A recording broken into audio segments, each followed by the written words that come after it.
તું બીમાર થઈ ગયો આમ કેમ બેર? ના યાર રાતે એટલું પીવાઈ ગયું ને આજ પછી દારૂ જ નહીં પીવું. કશું હું થયેલું ને યાદ જ નહીં. બધું શૂન્ય મારી ગયું.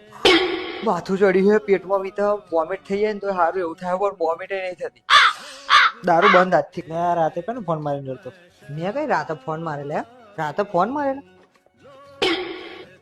ઓ સ્વાતિ, મેઘા, પ્રિયા, અલ્યા બધીને કઈ ફોન મારી ગયા, મરી ગયા. પેલી તો પૈનેલી છે યાર. એટલે રાતે ખાતમ 4,000 હતા ને 4 રૂપિયા કેમ ના વધ્યા યાર? પૈસા કઈ ગયા? હા રાતે તો બહુ ઉડાડતા ને પૈસા, બે બે નંગ મંગાયા બીધા, પછી એને ખાવા જતા નાના કરીને પૈસા આલી દીધા બધા. મેં આલે તા નંગના હોઉં નંગના ને ખાવા નહીં ત્યારે. એટલે અમે તો યાર નાના આ તો કહેતા પણ તોય આખા આપી 15 દાડાનું બજેટ હતું, પેટ્રોલ ના વધ્યા 4 રૂપિયા. હવે કરું હું? દારૂ બંધ આજથી બંધ.